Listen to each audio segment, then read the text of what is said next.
Listen carefully to your own journey as a people, for it is a sacred journey, and it has taught you many things you must know for the journey yet to come. Listen to its teachings and discover anew its principles. Do not yearn for times that are past, but recognize that you have been given a foundation of faithful service, even as you build a foundation for what is yet to be.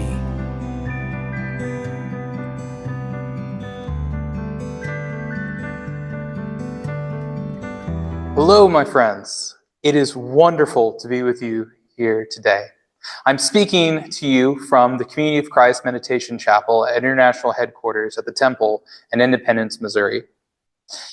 This is one of my favorite places in the Temple because often in the chaoticness and the busyness that we find at all times of our life, but especially at World Conference, this place is always a place of peace, always a place to pause and to reflect on our journey. And what a journey it has been. We've had our successes. We've had our triumphs along this spiritual journey that we call Community of Christ. But we've also had our struggles, had our challenges.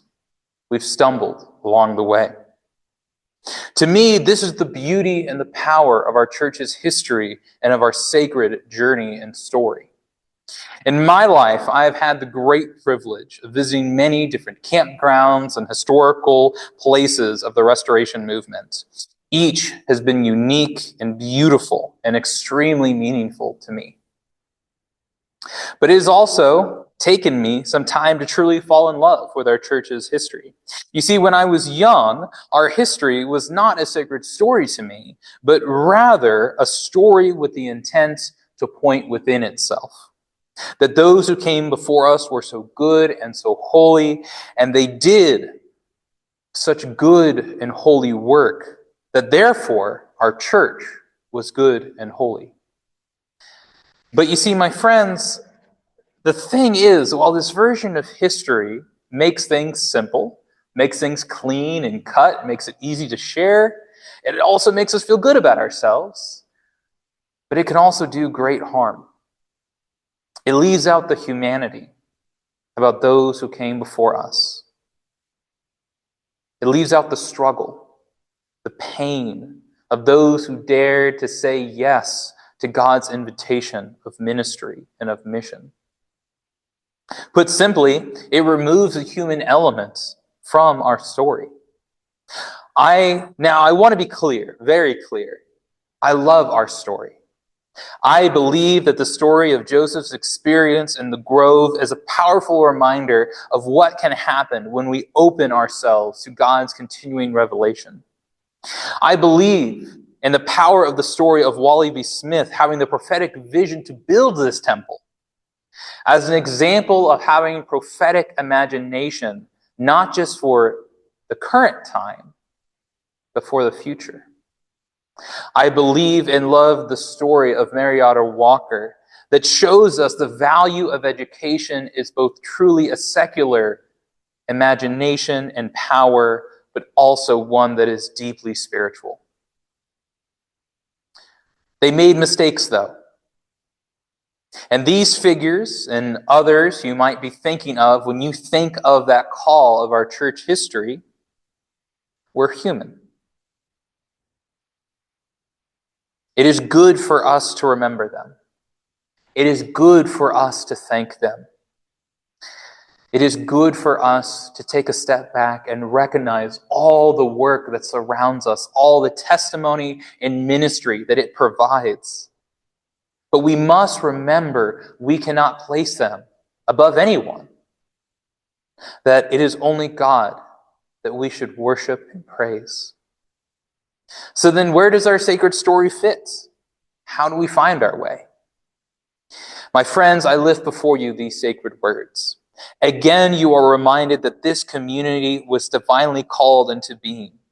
The spirit of the restoration is not locked into one moment of time, but is instead a call to every generation to witness the essential truths in its own language and form. Let the Spirit breathe. We have been invited to take part of this story. It is our story that is still developing today. We have been invited to walk with Christ and to move into shape into something new. Not to be afraid of what lies ahead, but to be excited about the journey together.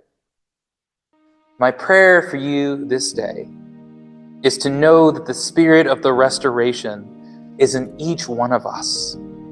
That our mission has never been more clear than it is right now.